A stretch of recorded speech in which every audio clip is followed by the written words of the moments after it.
થોડા ટાઈમ પહેલાં એક સાવરકુંડલાની કેશ કાઉન્ટર વગરની હોસ્પિટલ બાબતે મોરારી બાપુનો એક વિડીયો આપણે મૂક્યો હતો, લાખો લોકોએ જોયો હતો. એમાં બધાએ બહુ સારી કોમેન્ટ કરી, જય સિયારામ તો બધાએ લખ્યું જ. એવા બધા મિત્રોને ખૂબ ખૂબ અભિનંદન. પણ એક ભાઈનો ભાવનગરથી મને ફોન હતો કે તમે મોરારી બાપુને સાધુ શું કામ કહો છો?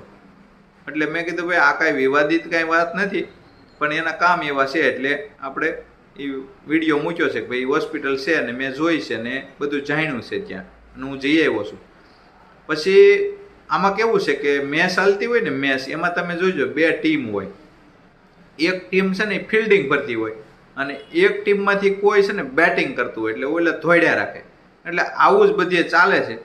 પણ મોરારી બાપુના કાર્યો છે ને એના થકી એને સાધુ કહીએ તો પણ વાંધો નથી, અને એ સાધુ છે એમાં કાંઈ સાધુના કાંઈ લેબલ ન હોય કે એની કોઈ ઓળખાણ ન હોય કે આવા કલરના કપડાં પહેરે તો સાધુ કહેવાય, આવી દાઢી રાખે તો સાધુ કહેવાય, આવી ગાડી રાખે તો સાધુ કહેવાય. એવું કાંઈ આમાં પાસવર્ડ એનું ન હોય, કોડવર્ડ ન હોય.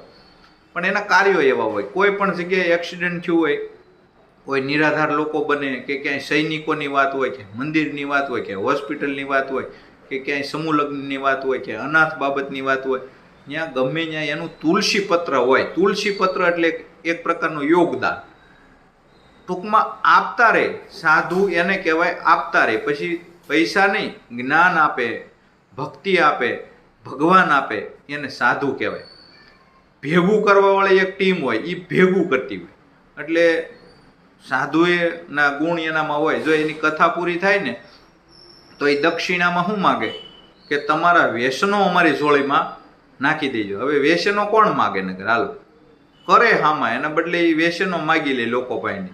જળ બસાવો, વૃક્ષારોપણ કરો, આવી તો એની બધી માગવાની ઓલી હોય.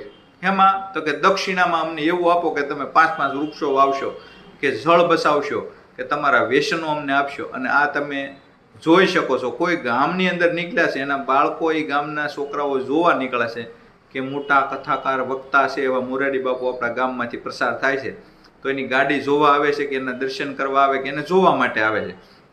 તો બાપુ એને નગદ રૂપિયા આપી દે છે, નોટો આપી દે છે. તમે જોવો આ વિડીયો. નહીતર અત્યારે લોકો પરસાદીના પૈસા લે છે. એટલે બધું પોતપોતાની રીતે ચાલતું હોય, પણ સારા કાર્યો છે એને સમાજના લોકો સુધી પહોંચાડવા, એને બિરદાવવા એ ખૂબ જરૂરી છે. એટલે કોમેન્ટમાં જય સિયારામ લખજો. બાકી તો જેને જે મજા આવશે એ લખશે, પણ તમે આપણે સારા લોકો છે એ બધા જય સિયારામ અવશ્ય પણ લખજો અને વિડીયો જોજો. ધન્યવાદ.